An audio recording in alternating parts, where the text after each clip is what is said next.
Welcome. Hello. Shall we get going, Ivy? Yeah, let's do it. All right. Well, welcome to our spring virtual tasting, everybody. It's so nice to see a lot of familiar faces out there. Wish I had a gigantic screen to watch you guys on these little guys. This is I think our 5th year of doing virtual tastings, and we're experts, total pros in this. You should have seen the half an hour of struggle getting it set up, but total pro. We got this. Yeah. So I want to first of all invite you to put a little bit of, what do we start? We're starting with Grenache Blanc. Grenache Blanc. Let's put a little Grenache Blanc in your glass. I'm going to just say a few odds and ends here, and then we'll get Molly going on this wine. I was a little bit waxing historical earlier when I realized we've been doing this for 5 years. We're 21 years into the overall Alta Colina project at this point. Our vines are in their 20th growing season, and they actually look like grown-ups now. Next time you're on the vineyard, you can marvel at the size of those trunks and the burliness of a lot of those vines. We have had 18 harvests. We're working on our 18th harvest right now.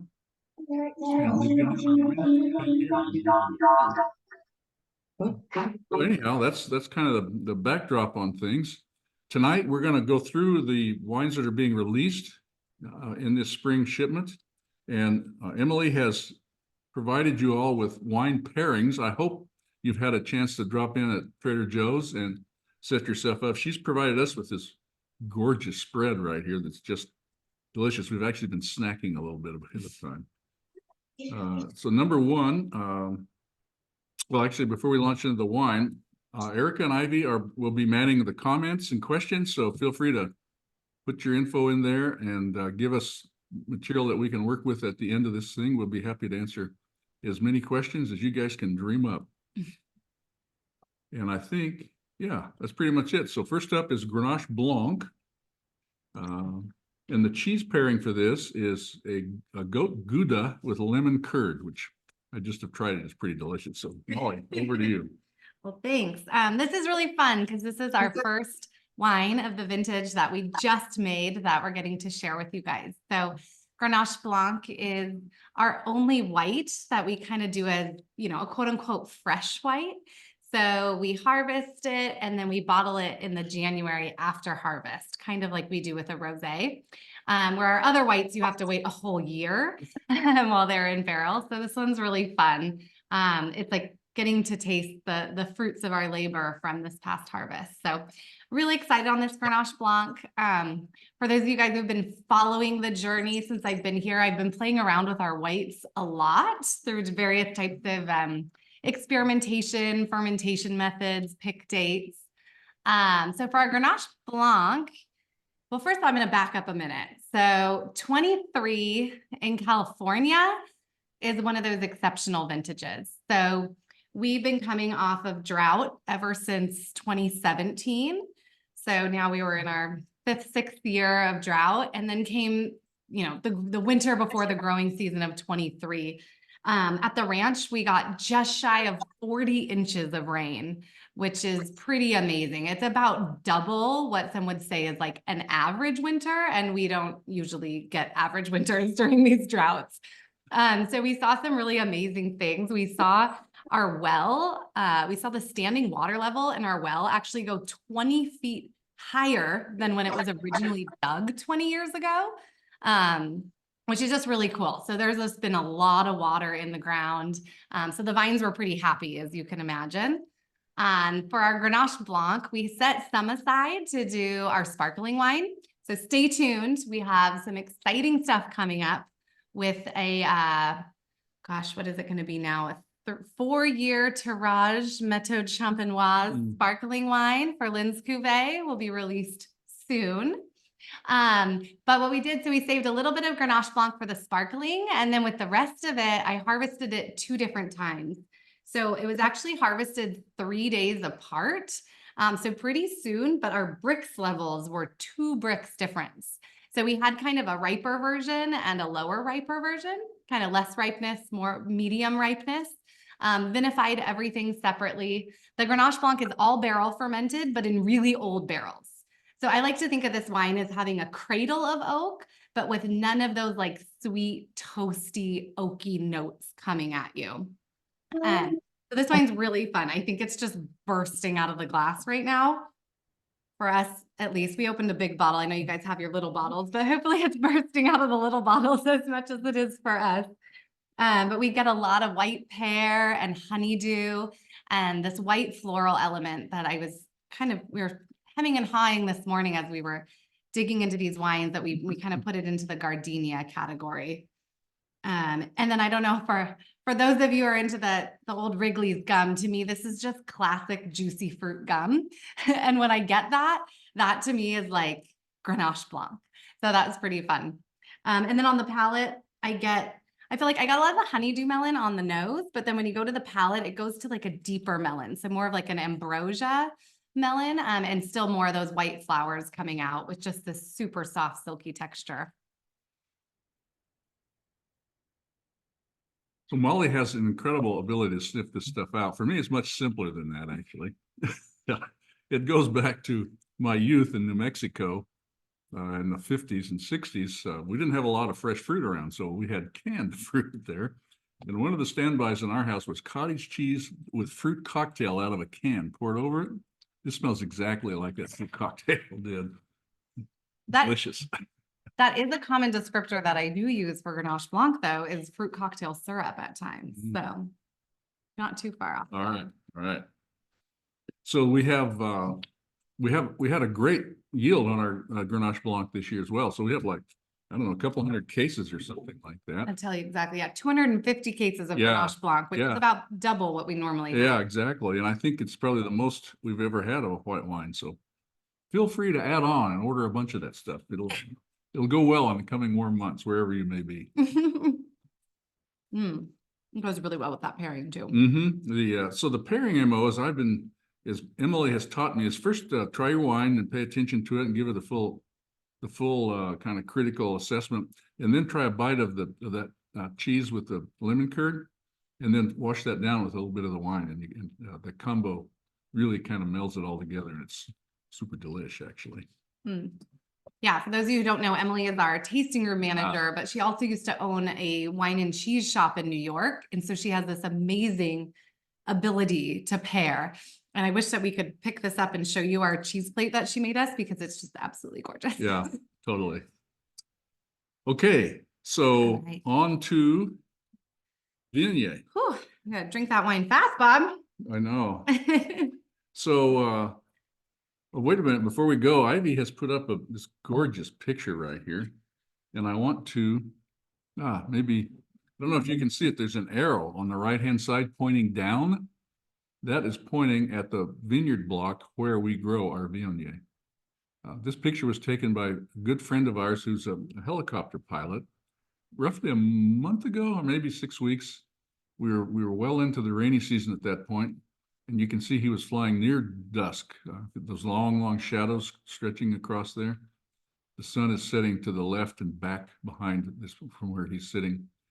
And it's just every time I look at this thing, I'm just reminded of how pretty it is. So you can see the barn sitting there. The vines right below that are our toasted slope, which we're going to taste. No, we're not this time. We're going to release that in the fall. Toasted slopes comes from there. You can see the trailer pond, the little blue spot down there, and then immediately above the trailer pond, there you go. The block right to the right of the trailer pond is Grenache, and that's where our petnat and carbonic comes from. And then up on top of the hill, you can see kind of a dark mound. That's a compost pile. And then just slightly below that and to the right, there's a little white spot right there. That is 3 picking bins full of last year's compost that have been rained on. I don't recommend that as an area to be going soon. We're waiting for it to dry out a little bit and find a home for that compost.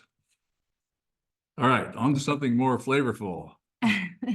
The 12 o'clock high Viognier. So Molly, what do you got here? Well, kind of want to, it's actually really fun. So 23, you guys are getting to try 4 different vintages throughout the tasting tonight. So I kind of like to just give you guys a little bit of an overview. Between Bob and I, will do that as to like what was going on that year. So we kind of touched on 23. We had a really wet winter. The only other thing I didn't mention on 23 is it was a very cool growing season. So we kept expecting these heat spikes to come and they just never came. So it was really weird. Like usually in Paso, you can kind of guarantee that over Labor Day, we're going to have a heat spike, and it just didn't come. So it was a year that was more reminiscent of 2011 in California. So it was really cool for those of us who have been kind of in the industry for a long time to kind of pull those comparisons up. So now we've moved to the 22 vintage because our whites, our kind of core whites here, we're looking at the barrel aged program. So 22 was an exceptional year for other reasons. I think 23 was an exceptional year. 21 and 23 were exceptional winemaking vintages. And 22 gave us a little bit more a hard time. So this was the last year of our drought. I think we were on 5 or 6 years at the time. We only had 14 inches of rain as compared to the 40 inches that we received in 23.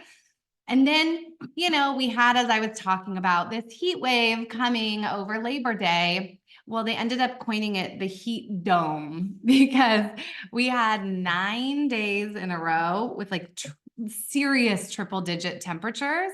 And for the first time that I've seen it, we actually had our night times were not cooling off. So our vineyard manager, Daniel, was harvesting and sending me pictures at 3 a.m. as he's hauling fruit down, and the truck is saying 93 degrees, which is just wild for Paso. Like we usually have 50-degree diurnal temperature swings from the day to the night. So this heat dome was very interesting. It's terrible. Yeah. But the Viognier was pretty unscathed because this one we picked before the heat dome. So as I mentioned earlier as well, I've been playing around a lot with our whites. So Viognier is one of those wines, especially I've been spending a lot of time on. So we actually harvest this 3 different ways. So I do an early pick, where I pick it at a really low sugar. We bring the fruit in and then we foot stomp it. So it's called pigeage, kind of if you think I Love Lucy style. So we foot stomp the grapes and then we leave them in contact with the skins overnight. So I put some dry ice in there to try and kind of keep the oxygen off of it, but it's going to get some air. And then we press it off the next day, and that gets vinified separately.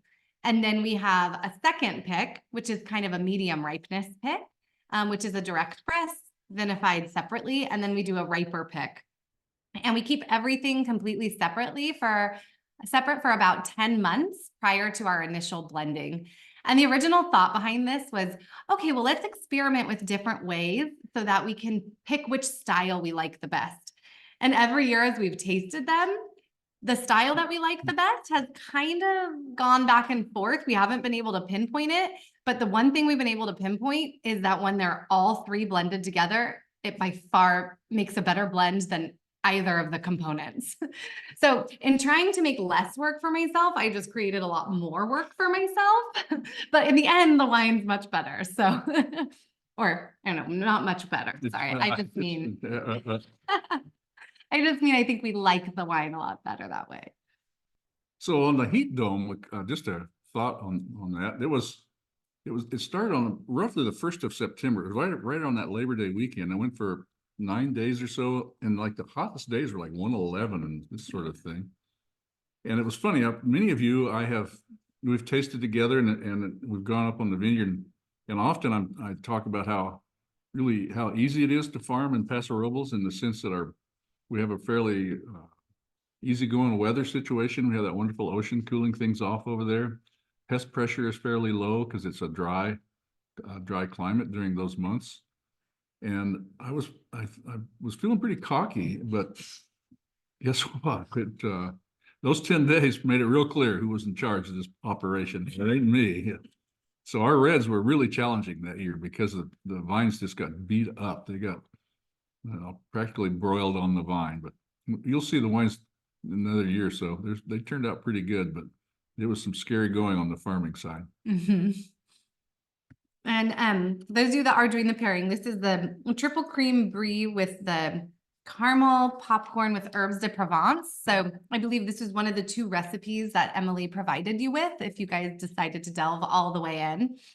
That one's really fun. And this wine is just great. For me, this is the Viognier that we like to see. Like, it's just popping out of the glass with aromas. And we have the classic jasmine and the white floral category. We've got orange marmalade and fresh apricots. And it's really great because I think on the palate, it unlocks the fruit, but it still maintains the freshness and the softness to it. And so it's got this real soft, silky texture. A lot of times with Viognier, well, with most wines in general, but especially a very estery varietal like Viognier, a lot of times you have to let it hang on the vine a long time to unlock all those beautiful aromas and flavors. But what happens is we end up with really high sugars, meaning you have low acid and a lot of alcohol, and they become just like viscous and thick in your mouth. Where for me, I feel like we were able to kind of unlock those characteristics. However, we can still keep it kind of silky and soft on the mouthfeel with this lower alcohol. Yep. And I think that triple pick that Molly spoke about is clever as hell. Works like a champ. That earlier pick has quite a bit more acid and lower alcohol than the later pick. The later pick has more flavors. And if you hit it right, like she did, you get this killer wine. Yeah. And the thing I love about this too is that we get all of those stereotypical Viognier characteristics, but still has this minerality to it, which a lot of times when you go super ripe, you just lose that kind of nuance to the wine. So I'm excited by it. And we have some fun stuff. So for those of you who are longtime members, you probably know that our whites are always, well, we don't have a lot of them. A lot of them are practically sold out upon release. And what we have been doing in the vineyard, when Bob started the project, he sold about 85% of the fruit. We kept about 15% for Alta Colina. Now we've pretty much switched that. And it's been really hard because we've had a lot of really good friends that have been buying from us forever. And we had to kind of this year tell them that last year was their last year getting the whites.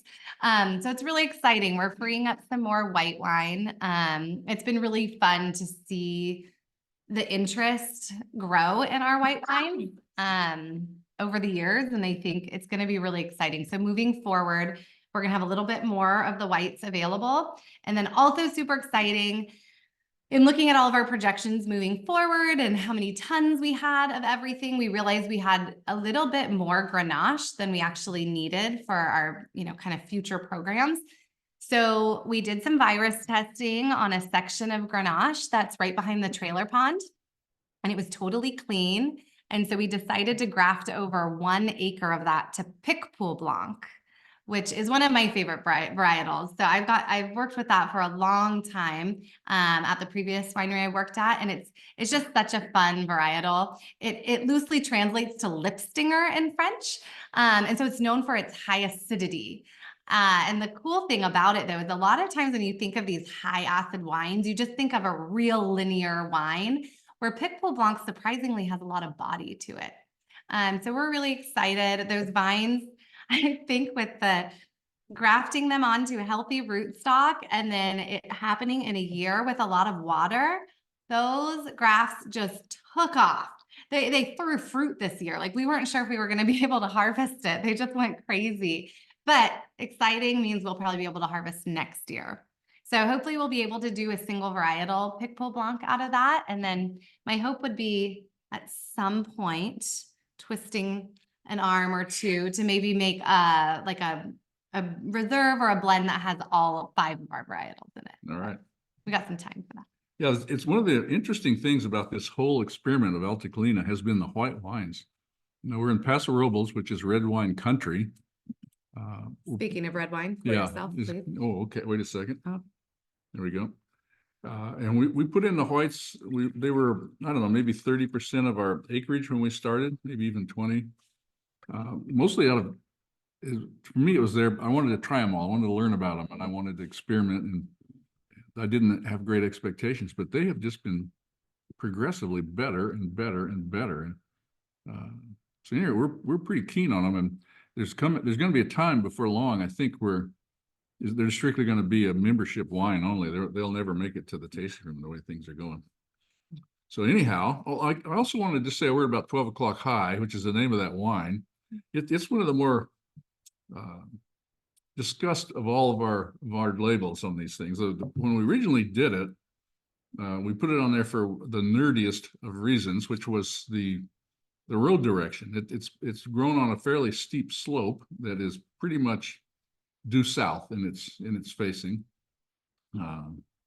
So the vines run north-south, and most of our vineyard, they run from northeast to southwest to give more morning, less afternoon sun. But we were forced there by the slope to do it. And so with the family, we brainstormed names and we came up with 12 O'Clock High. Since we've learned all manner of things, there was a military movie called 12 O'Clock High. That's something to do with airplanes, I believe. Probably many of you are more aware of it than I am. So we hear about that quite a bit. Also, the word high plays a role in that name, and that tends to come up more and more often as well. These are all unexpected side effects from the naming. And the other thing that's happened, if you look at our vineyard map, which probably you guys have, it has south to the top of that map to kind of orient it to the terrain when you're looking at the map. And at the very top in the 12 o'clock position is this particular block. So all manner of reasons for 12 O'Clock High. And with that, on to the reds. What's up, Molly? Well, I'm pretty excited because we're going back to the 21 vintage that we were talking about earlier. Oh, this is a fun little picture. I feel like this is like a snapshot in time to see this picture. I'm 6 months pregnant in that photo. And then we have our amazing intern Deegan on the right, and behind her on a little ladder is Theo, our client, who's wonderful. And she's starting her own wine brand called Rockbound Estate. And we're fortunate enough to help her kind of create her dream and help her craft her wines at Alta Colina. So she's mostly Bordeaux. So if you feel like you want to jump over to the Bordeaux ship, you should go check her out. But as I was mentioning, 21, personally, I feel like it was the best vintage of my career. It just checked all the boxes. Like, we were at that right level of drought where everything, it wasn't horrible yet. I mean, we were getting in there. I believe we had 9 inches of rain. So it was a pretty poor year. But I think we had like our normal heat spikes. There was nothing like outwardly crazy or different about it. And the wines are just absolutely beautiful. So coming off of the 20 vintage, for all of you guys that are probably very familiar with that, the 20 vintage was, phenolically speaking, when we talk about color and tannins, it was the biggest vintage we've seen at Alta Colina. And 21 was just a touch more elegant than that. So just a touch lighter and softer, but we had some of the best acids that we've seen. And so for us, that's really important in winemaking. It plays a role in both the stability of the product as far as the pH, and then also the perception in your mouth with our titratable acidity. And it also plays a role in how the interaction of the tannins are going to be on your perception. So I feel like 21 was it was like the easiest year to blend. I felt like we were tasting everything, and it was like every wine, you're like, well, that's great. Well, that's great. Well, that's great. We're like, what are we going to have for downslope? Everything's so good. And so it was really wonderful. This wine was really fun. The 21 GSM is 49% Grenache. It's actually GMS, but 49% Grenache, 26% Mourvèdre, and 25% Syrah. So I think Ivy's got a cool slide up here. Yeah, I can talk to this a little bit. Just this is just our picking lots. Each of those bars consists of a day we went up the mountain to pick. And that very first one is when we picked for sparkling wine on whatever is that, August the 15th or something like that. And the 26th, that little small pick right there is probably Grenache Blanc. But then you notice there's 2 peaks really, from about the 1st of September to the, well, there's a peak a little earlier than that to the 5th, and then it perks up again around the 12th or so and runs to the 17th. So, and then there's one lonesome Mourvèdre hanging out there saying, well, please come and get me. So it was a very compressed, it took most of the action occurred in the month of September, as you can see. And a lot of times people ask me, how big is our crew when we pick this thing? And I always say, well, they're small because we have lots of little picks. You can see it on that slide. There's a lot of them. There's like 34 picks on there. So any more on GSM? Sure. Yeah. I mean, I think that we should. What's our cheese pairing on this little hugger? Oh yeah, this one's really fun. So Yeah. this is the Fontina with Mhm. the beef jerky, It's good. which is a really cool pairing. We've decided to forego the beef jerky on camera because we don't want to sit here and chew for 5 minutes while you guys watch this. But the Fontina is pretty damn good. And we tried it before, and it's a really good pairing. Mm. So yeah, that it's interesting too, just in talking about the vintages a bit, because it was just reminded of it by looking at that calendar, because I felt like as far as the timing of the vintage went in 21, we were more or less like on track. Like we started harvest at a normal time, middle of August. It was very compressed, as you saw. And then of course, you know, we had the wait 18 days between your last pick of Grenache waiting for the Mourvèdre to come in, hence the name Sun Worshipper, which we will revisit in the fall.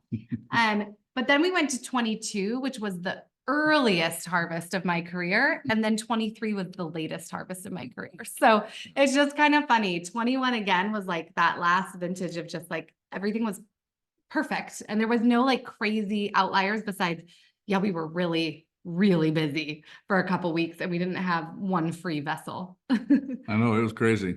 Yeah. Speaking of crazy, I see someone's dog digging into that beef jerky out there. This looks good. He looked pretty happy. Maybe give him a little shot of GSM to wash Oh it my down. God, I love it. I love it. That's amazing. And this wine to me, I'm really happy with this Grenache, with this GSM.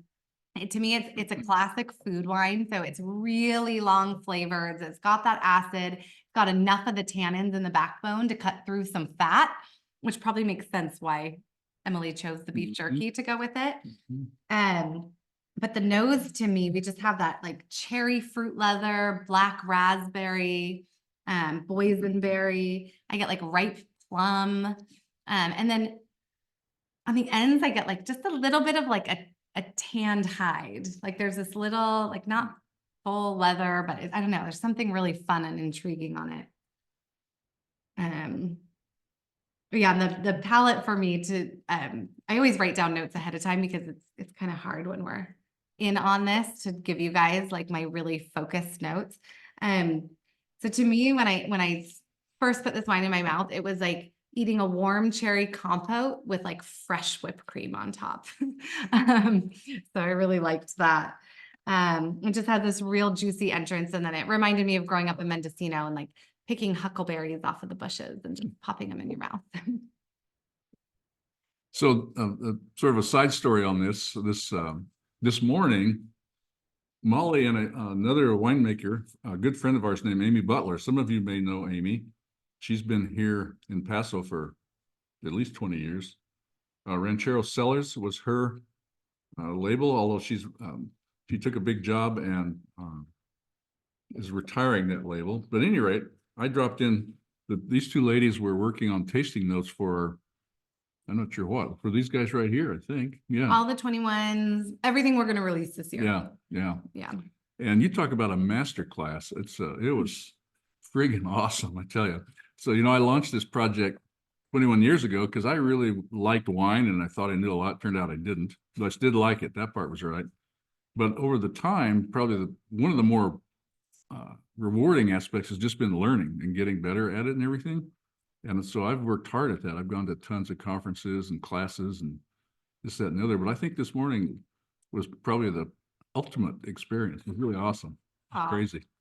Anyhow, before your head swells too much, let's move on to the next one here. Yeah. So this is really fun.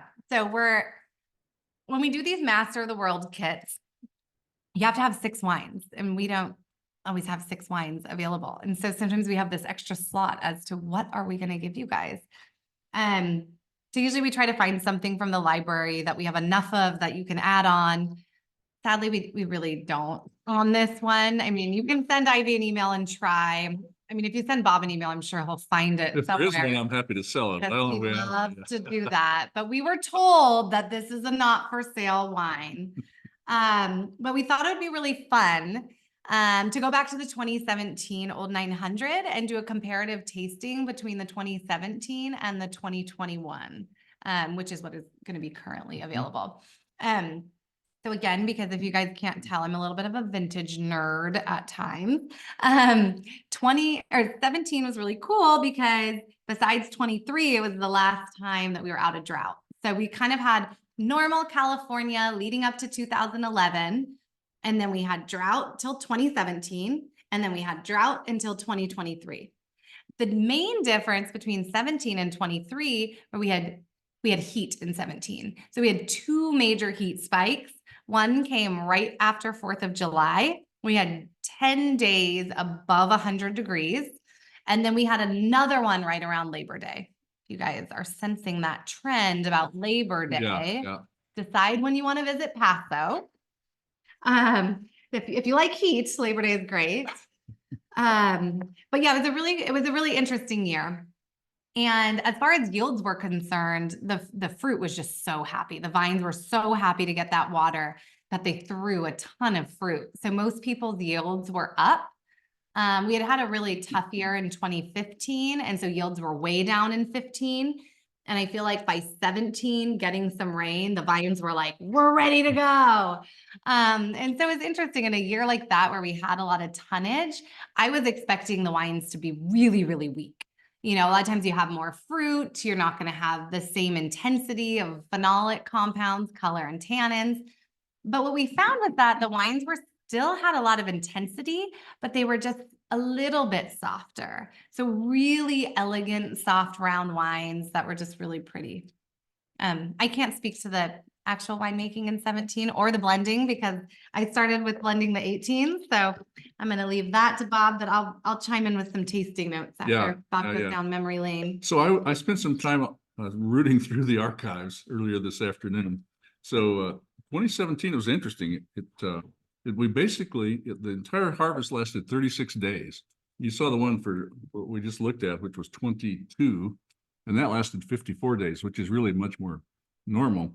So our first pick was on September the 4th, and our last one was on October the 11th. So it was pretty darn compressed, and it came in two shots. Like the first week of September, we picked half the vintage, and that last week, sort of the first week of October, we picked the other half. So needless to say, the winery was definitely hammered a little bit. This lot that we're looking at right here is really quite interesting. It's the 2017 Old 900, which comes off of our Block 8, which is a north-facing Syrah block planted to a unique clone, a suitcase clone that a gentleman snuck in a suitcase 30 years ago. It was the second lot we picked. We picked it on the 5th of September, but we did not drain it until the 10th of October, i.e. one day before our last pick. So it spent the whole time vintage that we were working. This thing was in tank while we were trying to get it to finish up. So that's one unique thing about it. Also, Ivy was working this year. Oh, that's another thing. Ivy was a harvest intern.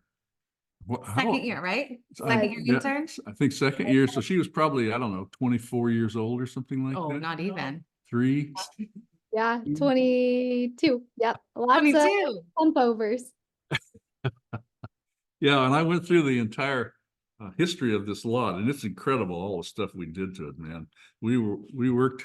We tried really hard to extract what was in these grapes. So hopefully you'll enjoy it. I think it's going to be an interesting contrast to the upcoming 21 too, because they're quite different actually. Yeah, they're really different. This is 100% Syrah. To me, the nose is just filled with like that red currant and cedar and boysenberry pie filling. And the palate has this like amazing bright acid. I get like a kind of tart pie cherry with some dried cranberry. And I feel like the tannins are just really soft and mature. After tasting this wine earlier today, I kind of said like the 17s are where they should be at right now. It's like if you have 17s in your cellar, I would start to pull those out. Like now is the time to be enjoying those. And we were kind of tossing around a few ideas of maybe doing some like horizontals of 17, maybe try to get a seminar in place for this year, whether it's in person or maybe another virtual one. So if you guys have interest in that, definitely let Ivy and Erica know. But yeah, it's really fun. I like this wine. It's cool to kind of take a step back. You can still see how like fresh it is, but then it's got that thyme on its side that softened everything a lot. And it's probably ready to drink. The tannins are fully integrated, very soft. The flavors are solid. Mhm. If you've got some, drink her up, I think. And what is our cheese pairing? Yes, of course. I It's know. like a little cheese sandwich. It is Yeah. delicious. Oh God, I'm not going to say the name right. It's the Piave d'Oro cheese with a toasted baguette. So yeah, just like a little grilled cheese sandwich. It's almost, I think we have a couple more left, and Lynn and I are gonna have them for dinner after this thing is over, so. Very good. Mm. All right. Should we go on to the 21? This, this wine is, we opened it this morning, right? You guys were tasting it, Mm-hmm. and I think it's gotten better and better since then, actually, that's a good sign. That is true. But the nose is just popping on it, whereas for me this morning, it was quieter. It was there, but it wasn't just jumping out like it is now. I think that the like toasted baguette note on it goes really good with that Yes, wine. it does. It does. There's just something about that little Yeah. warm bread side. So we're gonna go on to the 21. Yeah. And if you guys are keeping up and pouring the wines as we go, you're going to notice a little bit of a color difference here. It's pretty wild. Yeah. So this guy is 99% Syrah with 1% Viognier. And just to kind of let you guys know where my mind goes, because you've probably seen a lot of these like 1 to 4% Viognier in our Syrah blends recently. And usually what I do is, so traditionally our Viognier, we finish harvesting Viognier right before we start harvesting Syrah. What I like to do is we leave kind of one row out in the Viognier, and our first 2 Syrah picks, so one from block 8, and then our first pick from either block 1 or 2, which are, so 8 is our old 900 block, and 1 and 2 are our toasted slope blocks. And so I want to do a little bit of co-fermentation to kind of get them in the blends. So I'll save just a little bit of Viognier. Some goes into the block 8, some goes into either block 1 or 2. Usually it goes in 5 to 10%. And by the time we blend it all out, it's around that 1%, anywhere in the 1 to 4. So if you're kind of wondering why you're seeing that. This wine, as you can tell, as you can see, the color is quite different, and the size of the wine is different. And I'm going to get nerdy just for a minute, because Bob and I like numbers and we like to get nerdy. But we have the ability at the winery to run phenolic analysis. So we can, this program called Wine X-ray, where literally we can run the wine and we can look at exactly and see how many molecules of color and tannin we have and what's our extraction at. And it's really fun to see during fermentation and like how much our fruit is giving us. It's this exciting process for us. But I ran a quick comparison between the 17 and the 21. And we have one number that we measure, which we call the bound anthocyanin. Remember, I warned you, I'm going to get a little nerdy here. So the bound anthocyanin is when we have a color molecule bound to a tannin molecule. And the way you can think about that is the mouthfeel or the weight of the wine. So, you know, when you taste a wine and there's a beginning, a middle, and a finish. So we're talking about that mid-palate weight. If you think about the mid-palate weight of a Grenache versus a Syrah, we're very different, right? And so when we look at this one, look at the numbers, we had 60% bigger I can believe it. Wine. Yeah. And we had 42% more tannins. However, interesting, the ratio between the bound and the tannins was almost identical. We had a 2% difference. So although you have 40% more tannins in this wine, obviously it's younger, so we're going to have less of that age. It's going to seem more tannic, but it's not going to seem crazy tannic, hopefully. Hopefully it still feels balanced because we brought up that mid-palate so much. So I thought that was kind of amazing, really. a fun note. This wine is a killer. I don't know if you guys noticed that as you were trying it, but if you didn't, I thought I'd let you know. And to me, the nose, we have a classic old 900 nose. It's got black fruit and graphite.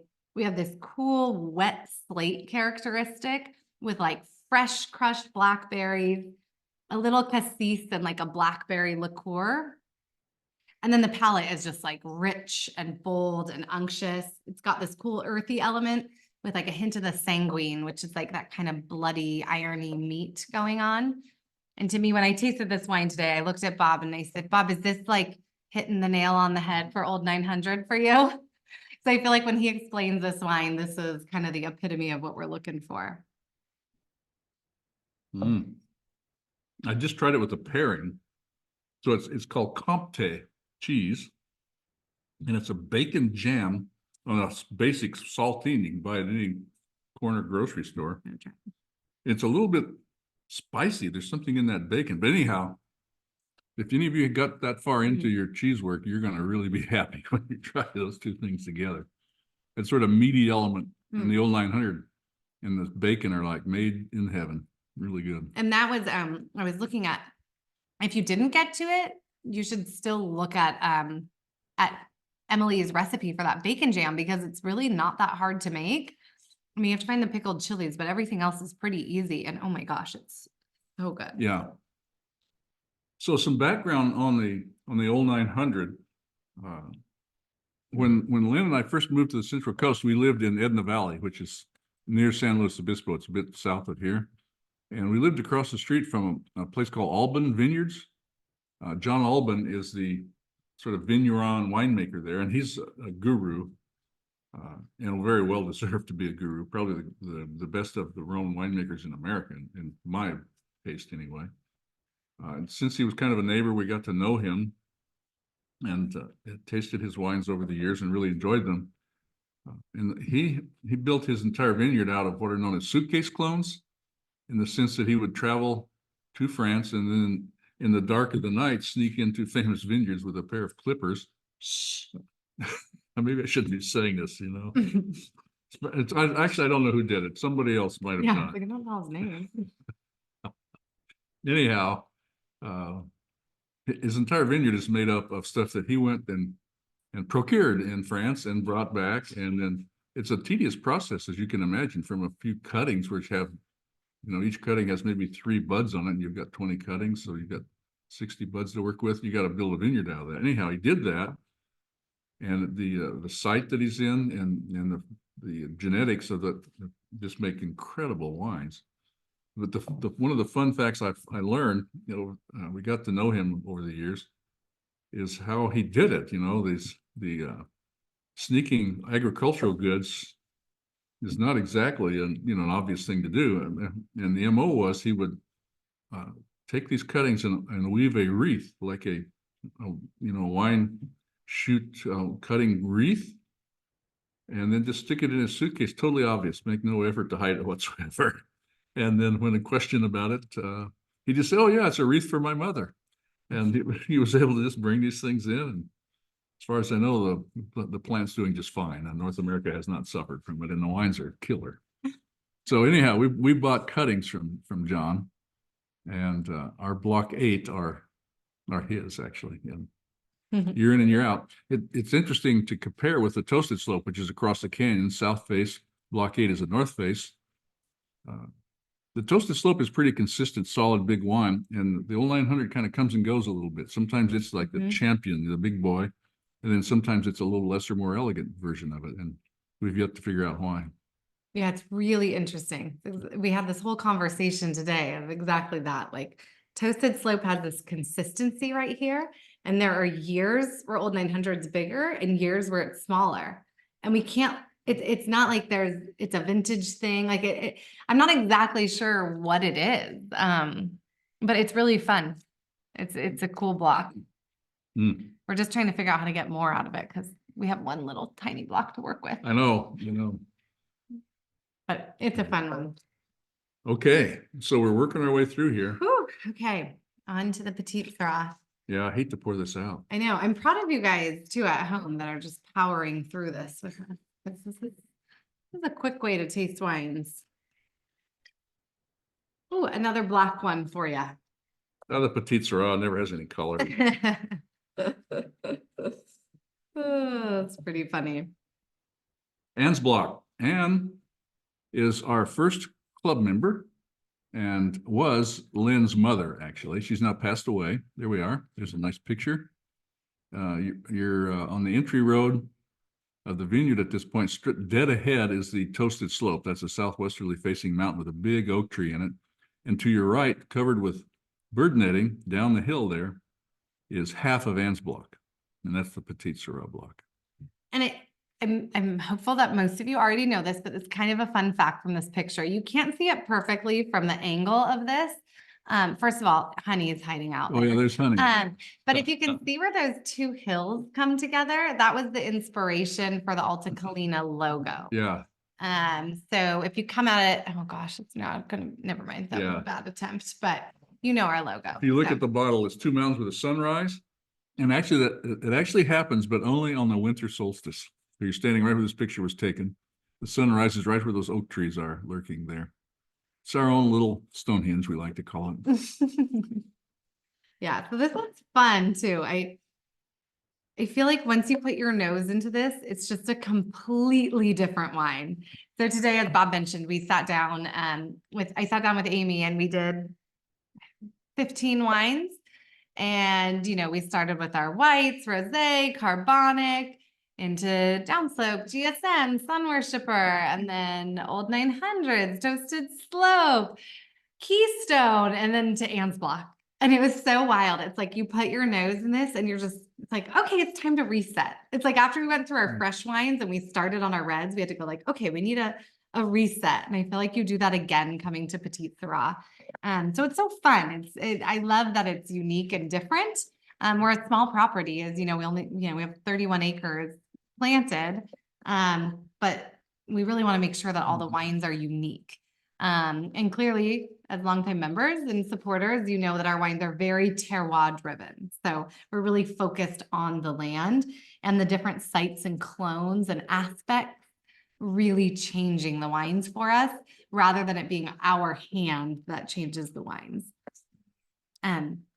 So to me, this is fun. When Amy smelled it, she said, that's what the color purple smells like. And I was laughing. I'm like, okay, cool, I like it. We're like, a lot of the Syrahs were in that blue to black range. And to me, I went, okay, now I'm in red to purple. It's like right when you're mixing the red and the blue together to get to the purple, that's where Anne's block hits. So I get a lot of like dried cherry and dried blueberries on the nose.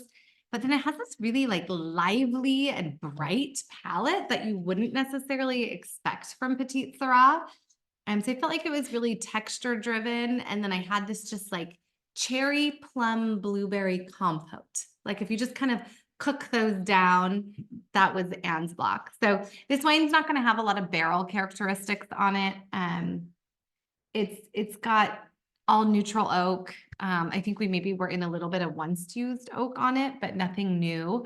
And so it's just got this real like kind of purity of fruit. And then the fruit has that real sweet fruit element without it actually coming from residual sugar or actually being sweet. So this is the 15th year that we've released an Anne's block. And Okay. And it's always the greatest. It's just amazing to me. To me, I'm kind of locked in. There's a way of making cobbler pies, which I don't actually know how, where it's kind of like you cook the crust and the fruit at the same time in the oven. This just smells like a cobbler cooking. And then I debate a little bit about which kind of fruit is in there. Something black or blackberry maybe.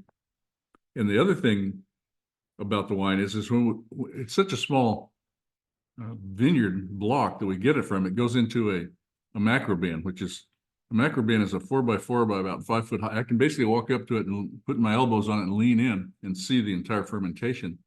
And when the yeast are working in there, you get these aromas of brioche, or it really smells like a cobbler in the oven, because you can smell not only the fruit but all the bread aspects of it. In the wine, there's a little less of the brioche smell there. Anyway, never-ending awesome wine. Yeah, and it's fun, as you know, we keep talking about how we're kind of restricted by our vineyard and what we have. And although, you know, on the whites, we were getting really tight and we were able to say, hey, to our friends, we can't sell you. Well, when it comes to Petite Sirah, we've never sold any because it's such a small part. It's 2 tiny blocks. There's another dog in there, by golly. Oh my God, that's amazing. That's a beautiful dog. Looks a little like honey. Is that honey? Yeah, I feel like we got a honey dog there. On the table. I love it. Wonder if he's eating the chocolate or is it back to the I hope bacon? not. That spicy bacon might give them a Might be surprise too. spicy, yeah, yeah. Let's So cheat. anyways, we have a little high density planting. It's that we've just put in to get a little bit more Petite Syrah in. So at Alta Colina, we don't have, we have about 135 acres of property, 31 acres planted, and not a bunch more that we can actually plant. And when we were chatting with Daniel, our vineyard manager, who's very thrifty, he said, you know what, there's this one little spot on this hill that I think that we could farm. And I'm looking at it going, you're crazy. The slope, the aspect, like there's no way, like I would never put a tractor there. Oh no, he's like, no, we'll just farm it all by hand. Like, are you sure you want to commit to this, Daniel? Like just throwing it out there, like you have to weed whack the whole block. We're gonna do high density planting, like every single thing needs to be done by hand. And he's like, yeah, but if we can get 50 more cases at Ann's block, it's gonna be worth it. And so it's pretty awesome. So we've got that. It went in the ground last year. It's gonna take quite a few years for that to actually be ready. Oh yeah, here you There can it is. see There this it is is. fun. So you can it's hard to see, but the picture on the left, on the right-hand side of it is our established block. And the left-hand side is this super high density planting. And I want to brag a little bit about the picture on the right. See that marvelous cover crop with the California poppies popping out in that thing? Pretty gorgeous. Pretty damn good organic farming, if I say so myself. Some happy soil right there.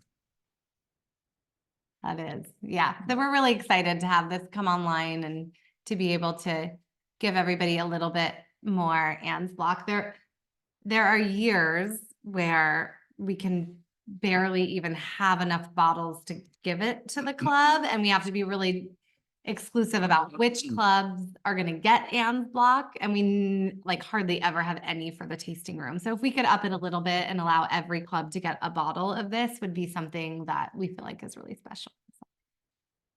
So I may have told this story before. I expect I have, but it's a story about Anne of Ann's block, Lynn's mom. Now sadly gone, but at one time, I'm going to guess, what was it, Lynn, her 90th birthday or something? Lynn's sitting over here to the, we went down, she was living in Green Valley, Arizona, which is a big time retirement location. She was staying in, she had an apartment there. She was living in normal living conditions. And as I say, she was our first club member, and she'd been taking these shipments of our club for, I don't know how long, a long time, decade maybe. Anyway, we show up, all the kids are along. It's really great. It's like a family reunion sort of situation. And at some point, somebody goes over to open the refrigerator door, and Anne never cooked in. She just ate in the cafe. It was more of a cafe, more of a restaurant, really, pretty nice. At any rate, her refrigerator was full. Every spare inch was full, and it was Ann's block. It was like a 12-year vertical of Ann's block sitting in this lady's refrigerator. So we had one hell of a family reunion on that particular one. Oh my gosh. That's amazing. Yeah. I love that. And sure enough, they all tasted like sort of blackberry cobbler, of various types. It was truly awesome.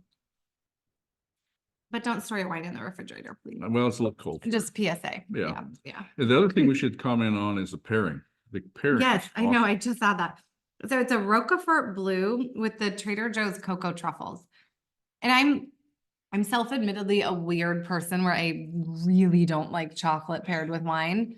It's like this romantic thing, everyone wants chocolate and wine, but to me, it takes away from red wine. It's really, really hard to pair a good chocolate with red wine. And this is actually really good. Yeah, I think so too. Yeah, I think she did it. It's this business of that sweet chocolate and the saltiness in that blue cheese. Even without the wine, that's a pretty damn good thing. And then you add the wine, it's like, yeah, it's cool. And when we first opened our little tiny tasting room, which was about as big as the kitchen table that Lynn is sitting at to my left, we used to offer little individual chocolates you could unwrap, when we were pouring Ann's block, and that worked like a champ, man. The combo was so good that we got a lot of people to buy a bunch of Ann's block doing that. Funny. Yeah. Well, I just looked at my clock and we're actually 10 minutes early. And speaking of that tasting room, I'm just gonna tell you guys a funny little story. This is off what we're supposed to be talking about, but so the first time I ever met Bob, surprisingly, so I was a senior at Cal Poly. This was, oh gosh, 2009. And I was an earth and soil science major. I did a wine and viticulture. I did the wine and vit minor. It actually wasn't a major when I started at the school, but I went and studied abroad in New Zealand for a year, studying geology. And I came back and all of a sudden there was this wine and vit department. I'm like, this sounds amazing.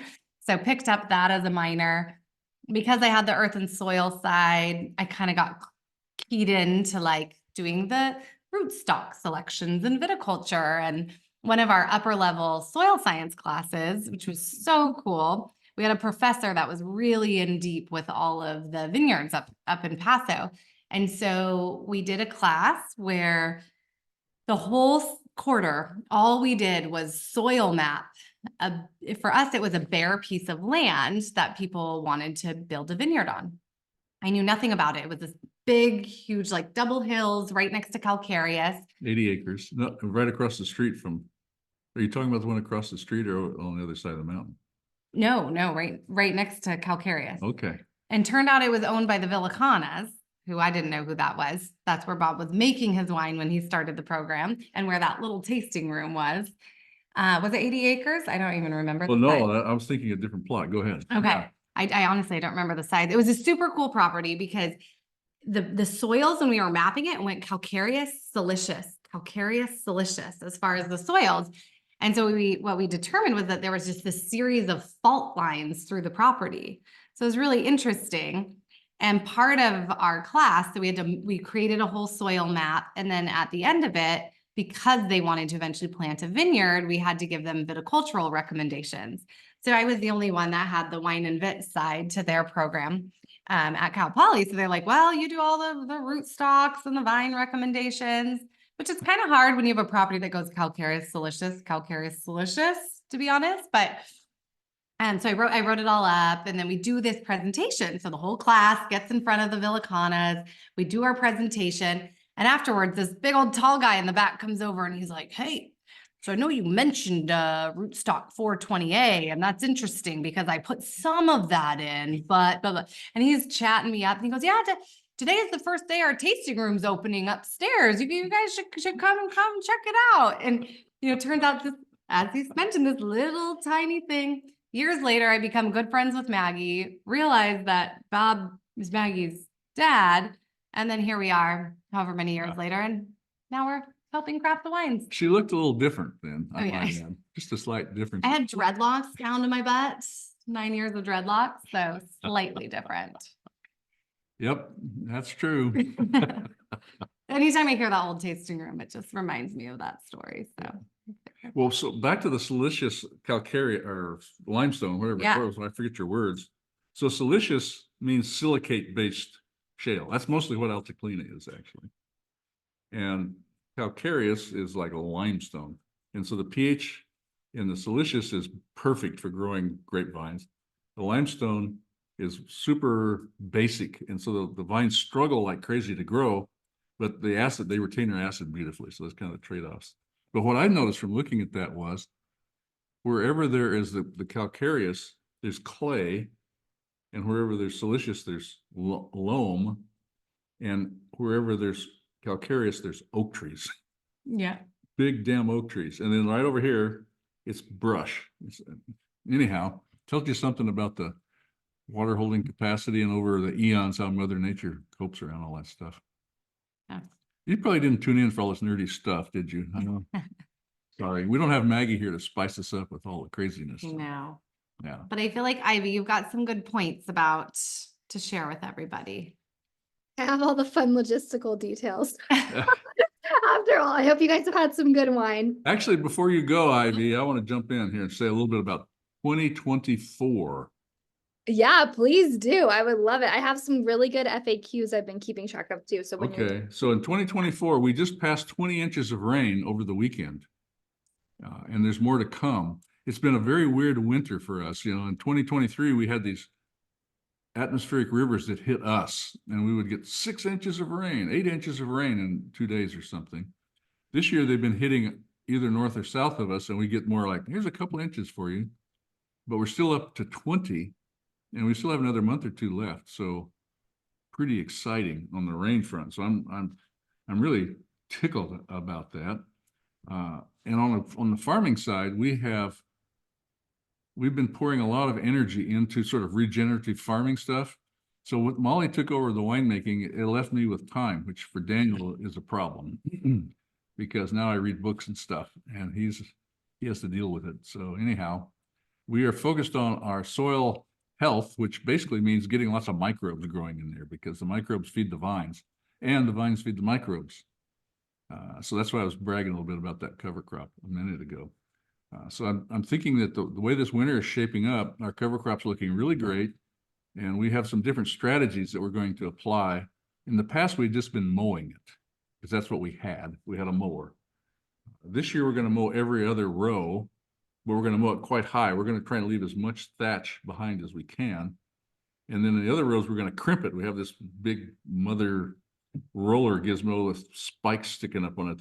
The idea is that you bend a piece of whatever that cover crop is, you bend it over the ground and you break it in a couple of places and it can't get back up again.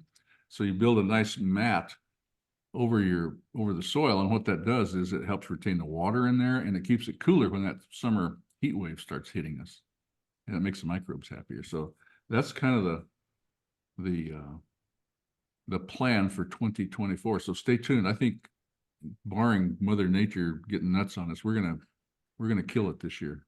Yeah, it's pretty fun because the vines, like this year's fruit was determined by last year's buds. So last year was interesting. We had all this rain and I was expecting to have like this crazy bumper crop. And we were up in some things, but not to the level that I expected it. And this year, you know, we've had water for 2 years now. So it's going to be interesting. I think we're a little earlier than we were last year, just as far as bud breaks concerned. I don't think it's going to be as late as it was last year. But it's surprising. so Darn cold. early to tell. Yeah. It's like I get nervous saying anything. Yeah. But at any rate, I just want to throw in a little 24 for you. Over to you, Ivy. I love that. Well, first, it was so good to see all your faces. This is one of my favorite nights of the year, and a lot of my very favorite people are on here. So good to see you all. A few of you have asked about Maggie.